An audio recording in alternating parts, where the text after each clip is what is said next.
Now we get into the big shit. So, usually Pirate Warriors games levels don't have like multi-leveled like elevations. This one does. Hold on. Tear it down. Okay. Yeah, the next one.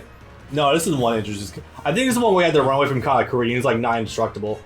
No, that's what this one is. Okay. So, I'm gonna have a little bit of fun before we have to play serious mode the rest of the way. All right. Is there really any other choice? Is there other choices? Because there's a default one we've been looking at for so long, and then there's the only other thing. Oh man. Christ. You know, Tecmo Koei, you guys are kind of known at this point in time for having thousands of dollars of paid DLC for a single game. You want to like, I don't know, bring it over to us a little bit, you know, for the One Piece boys, maybe? It's not impossible. You remember that time you had paid DLC costumes in Pirate Warriors 1, and then made people who bought them in 1 rebuy them in 2, and then made them rebuy them a 3rd time in Pirate Warriors 3? I'd be down for doing that a 4th time, rebuying the old DLC costumes again. Hell yeah, Pirate dude! Warriors 4. Kimono Nami, I'll give you a buck for that one. Hell yeah. Yeah.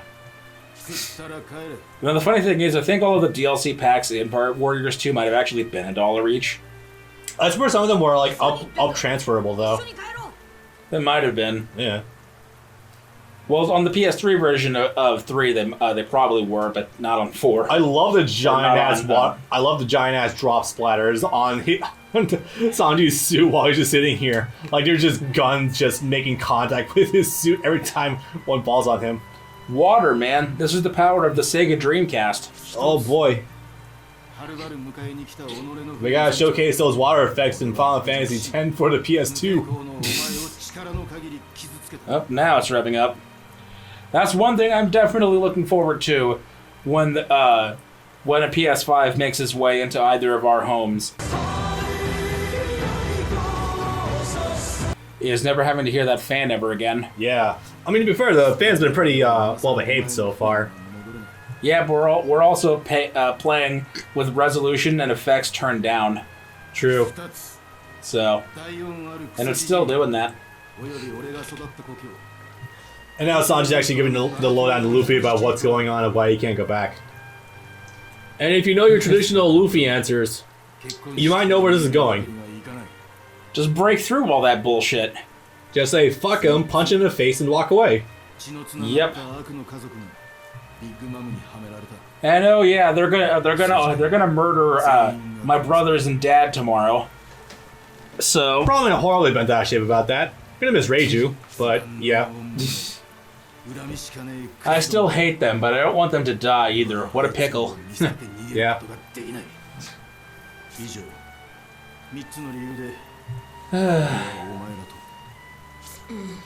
And now Luffy is like, I see, a conundrum. Let's work on this. Much like how he'll just immediately walk into Brook, say like, hey, you want to join my crew? Of course. Okay, you're my crew now. Oh, he ran off. Time to go find my new crewmate. You know, I completely forgot to mention up until now, I think this point is into 2017 or maybe even early 2018, but when Zoe and Whole Cake were happening, that was supposed to be the year of Sanji. Oh yeah, that advertising. I remember that. Because Oda thought that Whole Cake Island was only going to last 1 year when it ended up lasting 2.5. And he had to repeatedly keep apologizing to the fans in Shonen Jump Weekly magazine that I'm sorry that it's taking so long to get to Wano. I'm sorry. He had to apologize like 2 or 3 times. Oda's very good at looking at big picture. He's not very good at the fine details and pacing. He's got great eyes for the big picture. He just doesn't know how to get there. Yeah. Here we go. Tell me you want to live. Oh wait, wrong person. You know, it just occurred to me. Yeah. Once we got Robin, I want that Robin. Different. Why is your hair so different? I don't know, but I don't care. I want more of it. Make her actually more different from Nami. Once we got past Marineford, that was the end of the reused cutscenes from 1 and 3. Yeah. Ever since then, we've been... It just hit me now, I know, that everything we're looking at is new and original. It's great, isn't it? So, I kind of... Okay. I'm going to say something kind of controversial. We don't need to go over... We don't need to go back to the Grand Line every time. We can just start New World, just go from there. the problem is you'd only have 4 arcs, and none of them would be long enough to get to even 15 to 20 episodes. Beef them. Trust me, I like the idea too, but it also means that the roster would definitely be skimped out on. More so than it already is, and this roster is kind of a mess. There's only a couple characters I'd really want to keep from free time skip, honestly. Like, all the Straw Hats can just be post time skip, but I wouldn't really mind too much. That's sort of what they did. Yeah. I mean, you can't even select pre-time skip for a lot of modes anyway. For a lot of characters. You can't even switch the models and have them doing the same. No. Oh, he's not in this shot, but Caesar is supposed to be here, sitting right next to him. Oh yeah, that's right. To Beiji, except he's in a suit and tie, a white smooth criminal suit and tie, and his long ass hair that goes down to his ass is spiked completely upward, like 3 feet up. And when Luffy says, "Wait, who are you? I know you." I love this. It's beautiful. Caesar says back to him, "My name is Gangster Gangstino."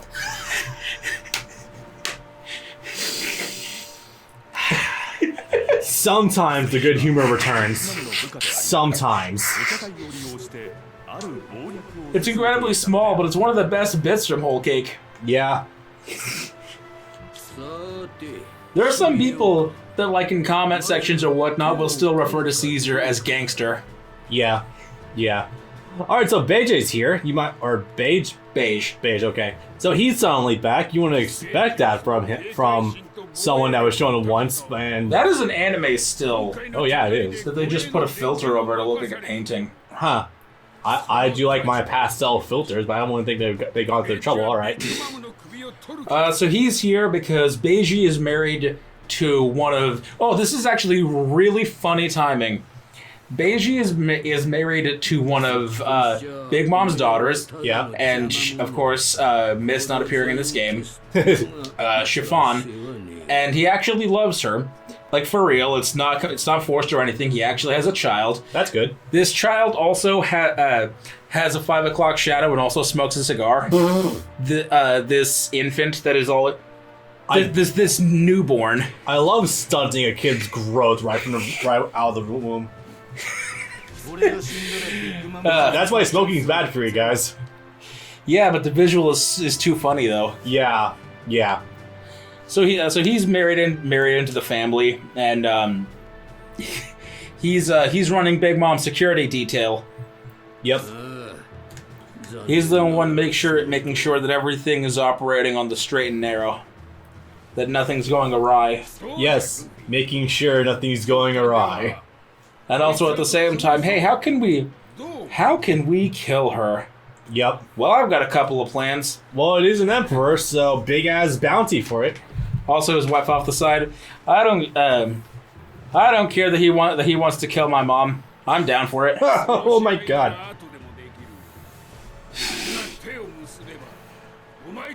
Oh, there's a whole lot. Well, I don't want to get too much into it because it actually does have something to do with Thriller Bark, and you'll get there eventually. Oh, goody. Tiebacks, yay. You'll find out later. Sweet. So there's a lot of steps that go into this plan on how to take out Big Mom. Yeah. So what exactly does Beige get out of murdering Big Mom anyway? Clout. I mean, yeah, I guess so. He takes the fame, or probably the money too, and they take out an emperor in the process, and Sanji saved, yeah. Taking out one of the world's biggest threats, which is also a threat to them inherently. Who is, what, the 3rd or 4th biggest threat in the world right now? Yeah. Technically, her bounty is the 2nd highest. Really? I thought Kaido's was higher. I said 2nd highest. Oh, okay. Because Kaido's is the current highest since Whitebeard died. What about Shanks? I thought Shanks was still higher. Shanks' bounty is... It's in the upper 2 billions. Blackbeard's is like 2.2 billion. Luffy's is 1.5 billion. You know you're doing good when you're matching Shanks. Off the top of my head, Kaido's bounty is like 4.6 or 4.8 billion, and Big Mom's is 4.4 billion. Oh, okay. Yeah. So that's why, despite her appearance, she is taken rather seriously. Fucking tits. Yep. Yes and yes. So there's a lot that goes into this plan. They need Brûlé for mirrors for escape if they have to. Yep. They have to factor in Katakuri, who was like the highest bounty working underneath Big Mom. 1,057 million. Can't wait to get to that. Guy who can also see into the future. Yep. We have these gas weapons, these poison gas that we're going to spray on her, but it only works if she's distracted, and the only way that we can distract her is by destroying the wedding cake and also destroying the framed picture of Mother Caramel, her adopted mother. Okay. Or orphanage running lady. Got it. And so there's a lot being skipped down on right now into story. Got it. Well, no, they touch on a couple of them. That's good. Like, I'm sure you remember from the... Alright, showtime, boys. Let's see what we can do. This looks ridiculous. It kind of does, but I also like it. And hello, you big man. Will definitely not come up later on. No. Nope. He looks more ridiculous animated. Jesus Christ. Oh boy. I do like the purple filter. It looks really nice. And Sanji being the MVP. The spoiler tag. That's his ability.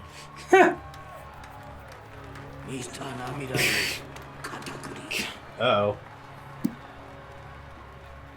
So there's also sort of this, see through it. There's also this huge plot to assassinate Sanji with this as well. I don't think we touched on that. Yeah, and we have no idea what the hell Big Mom gains by assassinating the Germa. Yeah. There's something about their technology, but they don't know how to use it. Also, literally the entire time, she's been holding... a gun? Yeah. She's been holding a pistol behind her back the entire wedding ceremony. And most wedding ceremonies aren't yours in that they're over in 5 minutes. Most of them last a couple hours. Yeah. But yeah, Sanji being the MVP and that all women are beautiful and don't attack any women. Your eye is beautiful. What a fucking Chad. Say what you will about Sanji when when that point about him starts to become negative. At least he's consistent. I think I would just be like, hey, I didn't know that I was up there. Interesting. And she can't deal with it because Sanji is the first person that's ever complimented her. So this is where shit really starts going south because Sanji's observation hockey is apparently so strong that he can dodge a speeding bullet. I mean, honestly, with the level for observation hockey, that's not too surprising. Luffy can dodge light. Yep. Yeah. This is Brûlé doing that. I figured. And this is going to lead to one of the most annoying aspects of this arc that lasts for the entire final third. Wedding cake. Wedding cakey. Wedding cakey. I want wedding cakey. Rinse and repeat at the speed of One Piece animation. Oh boy. I don't care if you're all of my children. If you're not here to give me wedding cake, back the fuck up, or I will kill you with my own hands. You know, saying stuff. Oh boy, who did you pick for his old while? Oh yeah, book Nami, right? Yep. That took a little bit. Not on par with me going through Eclipse and Berserk, but hey, that definitely did take a couple minutes.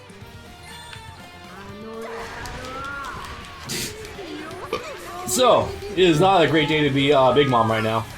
Nope. So it's funny, the whole thing about, Oh, wait. No. Right. Why I'm... Pudding, right, that's her name. Pudding. So the whole thing about Pudding, funny enough, is that, of course, she's a very two-faced person, obviously. The fact that she has that facade, she's on everyone, and then she's actually super cutting and devious, and it's a bit of a cunt. The cunt side, that's a weird thing to say, came out, it was on full display when she was revealing the eye to Sanji, and of course the whole thing, well no, the whole wedding thing. And of course she wasn't ready for that, so from now on you're not really going to see the mask version of Pudding anymore. We're going to get this really annoying amalgamation of cute, tsundere, conniving. No, the tsundere is way more... You remember how last time you got a little weirded out by how Cavendish has that attack where he can have both the Sane face and the Hakuba face at the same time? I mean, it's creepy, but it's neat. Yeah. Yeah, that's basically what Pudding is doing for the entire rest of the... Oh yeah, by the way, this happens way later, but Nami steals Zeus right out from under Big Mom. Love that shit. Nami also side MVP towards the end. She saves the the Sunny from getting destroyed. Yeah. Yeah, Nami got shit to do. Poor Robin. Anyway.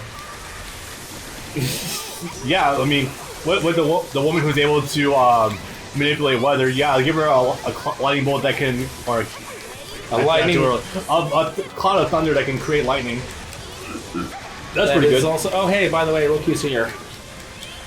You're supposed to avoid him, and what happens at this stage is that all the German siblings try to take him on, and he takes them out one by one. That's the next one. Oh, okay. And I would ask that you play as Ichiji the next time because I will try to.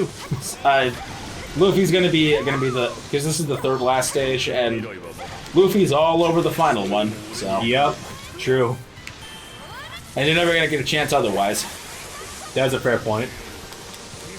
You can't actually take a Kamakuri. It's just kind of difficult, and it's not really worth it because you remember again, this game does not like throwing healing items at you too often. No. Ooh. But I mean, it may as well. We've taken out the quote unquote super bosses the last several times they've appeared. Yeah. Oh geez, that was big. I think, yeah, and he disappeared. Nami can also ride on the new climb attack, which also she got a... This is inaccurate. She got a new climb attack from Usopp during Zo. It's supposed to be orange. Huh, okay. And they make a big deal out of that, especially in the anime, because when she's testing it out, she sticks it right between her tits. Okay. Oh, I think I've seen gifs of that before. Big, bright-colored rod going right between the tits. Yeah, of course Toei's gonna highlight that. Yeah. Oh yeah, I posted this on Discord this morning because I was going through more of it, but is it just me, or is there like an incredible amount of sexualization going on with Nami in Thriller Bark? Yes. Like, somehow more so than usual. Well, you know, there's the thing that happens. There is a thing that happens, yes. But outside of that... In general, yes, you could argue this is where it started getting bad. Yeah. This might be the stage after all. Huh. Whatever, this is a risk I'm willing to take. Should be horrible. I mean, luckily everyone's kind of crowned in one place, so it should be doable, maybe.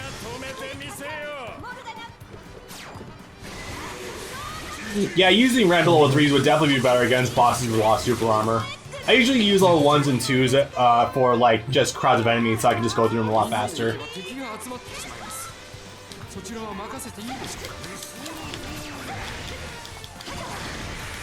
Right, we're gonna get to this much later, but, yeah, Kamakuri's, his awakening, or his full force burst is kind of fucking obnoxiously good. In fact, I would say it's one of the key reasons why there's a good case to be made for him being one of the best in the game. He is the best in the game. Yeah. Unless the Japanese players have found some stupid tech with one of the characters that's super abusable, which I can believe. Yeah, pretty sure he's just one of the all-around best characters to utilize.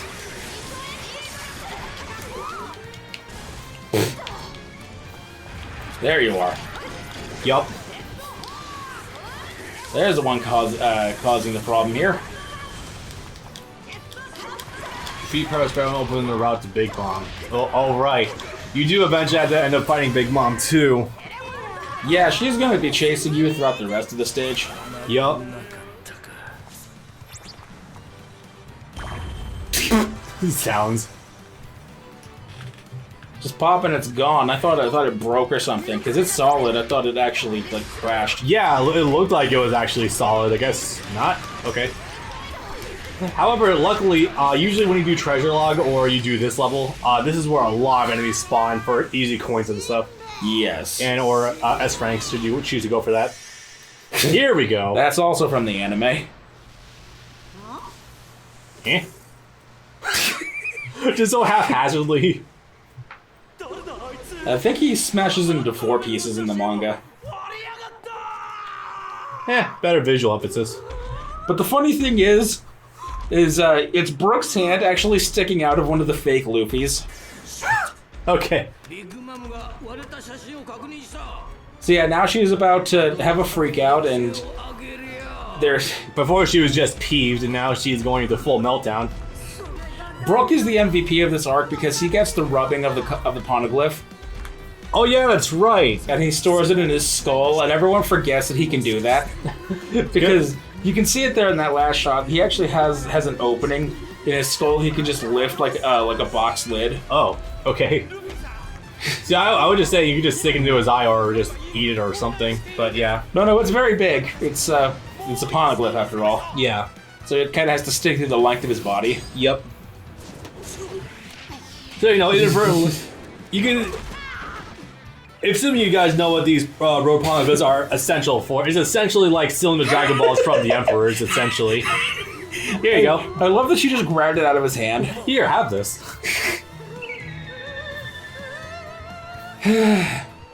She has no idea what to be pissed off about anymore. And conquers hockey because, of course. It's because they're using the Conqueror's hockey to nullify all of the other children so that they can't attack because they're being weighed down upon. Oh, okay.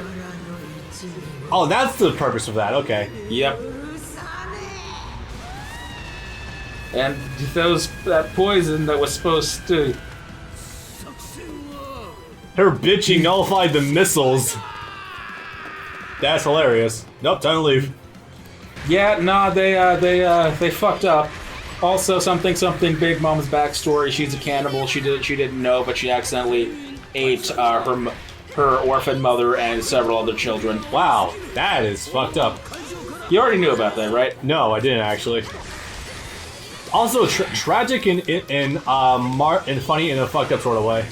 I'll show you later. It's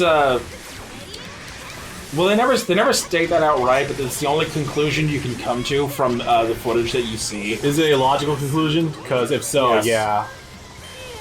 Let it go boom. That killed somebody. You took out one of the guards, I think. Oh wait, I'm supposed to leave.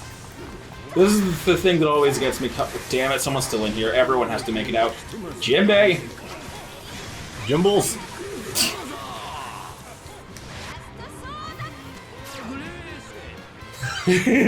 That's still the funniest thing ever. Jesus Christ. Yeah, he has the castle fruit. He can turn into a castle man. I thought his ability was that he can store dudes inside of himself or something. He can, with the power of his castle thingy, because people can go inside a castle. You can put people in there. Okay, so the size of the castle is relative then. Yes. Everyone shrinks down to be able to fit inside him. Okay. It's sort of like going inside Boo. That is an incredibly uncomfortable feeling, but that does paint a pretty good picture.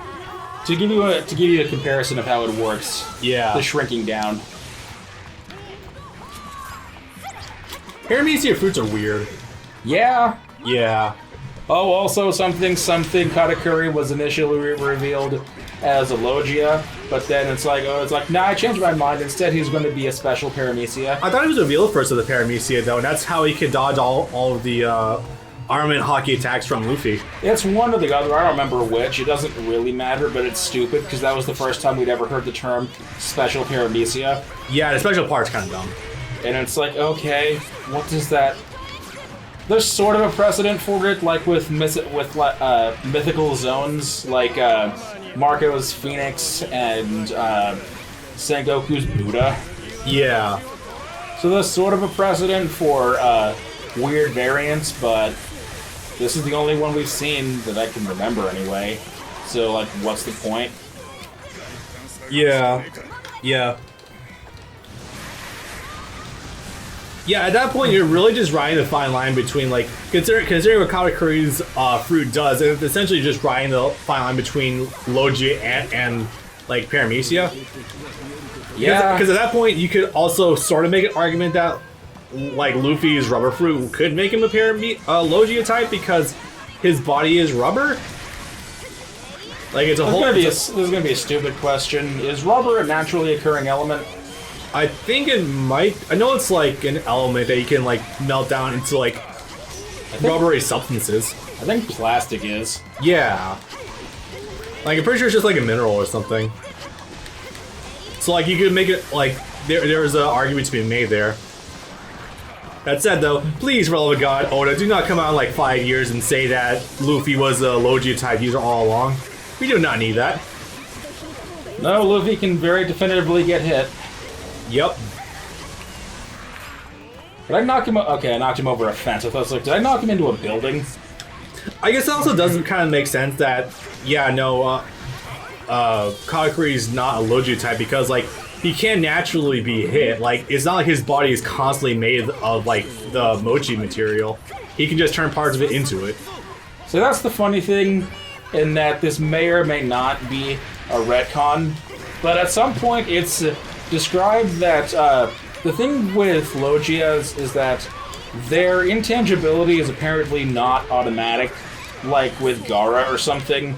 Apparently it has the thing about becoming intangible is something that you have to make a conscious effort to actually do.